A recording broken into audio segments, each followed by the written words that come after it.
So let's go write some queries for this. We're going to talk about joins. Like, this is the secret sauce of an SQL database. This is like the reason why you want to write SQL databases. You want to have access to this power of joins and unions and those kind of fun things.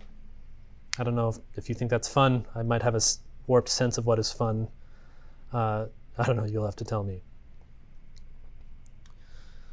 So let's just kind of get started first. I'm going to say first select comment ID, user ID, and left comment 20 as preview. So what left, these comments are pretty long, and I don't want to display all of it at once, otherwise it makes it really hard for me to read. So left comment just means give me the first 20 characters, cut off everything after that, right? So the first 20 characters will be left. If you want to take the last 20 characters, as you might guess, it's right. And then to just kind of clean up the column name, it'll return this, it'll project this as preview. You don't have to put that there. It just makes it easier to read. So from comments where board ID equals 39. Okay? So this gives me a commented ID, a user ID, and then the preview of that text. Now, if I'm going to go try and display this to my users don't care what the user ID is. They want to know the user name. They don't want to know what the user ID is. But where does that user information, where does the username actually live? It doesn't live in the comment board. It shouldn't, right? It lives in the users table. So I guess this kind of brings us back to a foundational truth of databases. You want to have one source of truth, right? So for a username, you want to have one place where that username is stored, and then you want to use that username everywhere else, right? You don't want to duplicate data. You want to have a single source of truth. This is just kind of a general programming kind of principle. But in this particular case, like, let's say we had user ID. Instead of user ID, we had username, and we were doing everything by username. That's bad, because if the user ever updates their username, we now have to change that everywhere. And if you've ever tried to keep data in sync before, you just know data always falls out of sync. It's a hard truth, a hard reality of writing code, that you can never keep data in sync. So instead, we have a user table that contains all the user data, and then we're going to use the user ID as a foreign key and refer to that everywhere. And then if that user wants to update their username, they update it in one place, and it updates magically everywhere. So let's make a better query that's going to return to us that particular user's username. So we're going to select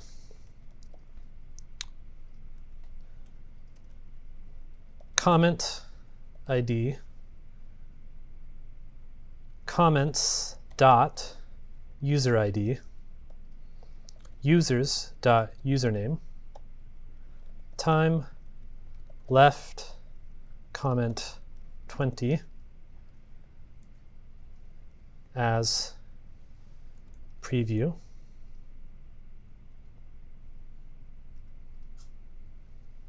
From user, or from comments rather. Then we're going to do, here's where the fun comes in. You're going to say inner join users. So you're going to, we're selecting from comments, and then we're going to join data from users. And then you're going to say on. You have to give it the clause of how it knows how to match things up. And you're going to say comments user underscore ID equals users dot user ID. You're kind of setting it as like, if these two things match up, that means they go together. Where, and we're going to do it for one board, so we're going to do board ID equals 39. Where board ID equals 39. Now you can see comments ID 524, the username that that person uses is this, right? And so now we have enough data to go back and actually correlate, and we can actually display these because now we know their usernames, right? And we know what time they posted it. This is enough data for us to go and actually, make the display of the message board for board 39. So let's talk a tiny second about this line right there inside of the select. Notice that we're saying comments.userid. We could have said users.userid as well. They're going to end up being the same, but it's ambiguous for us to just say user ID. We have to specify which of the same user IDs that we want. You can't be ambiguous. Whereas comment ID, it knows that comment ID only exists inside of comments. It doesn't exist inside users, so we don't have to put the comments.comments ID because that's not ambiguous. In fact, I think we could have left out username. We could have, because that's not ambiguous either. I think, let's just try it. Yeah, see, we didn't have to put that one there because it's not ambiguous. There's only one username. But when you start doing multiple joins, right? So we did one join, but you can do multiple joins across many tables. It starts to just become easier to always put out users dot, comments dot, and just kind of keep it really straight.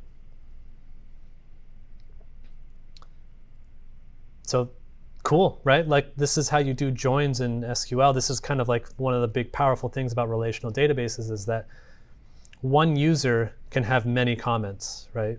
We don't have to store that user's information across many comments, whereas in MongoDB, that actually might be the correct way to do it.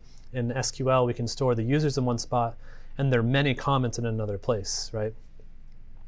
It's called a one-to-many relationship, right? One user has many comments. And as you may imagine, there's many-to-many relationships, there's many-to-one, there's a bunch of ways to do these kind of relations. Right now, we're just talking about one-to-many.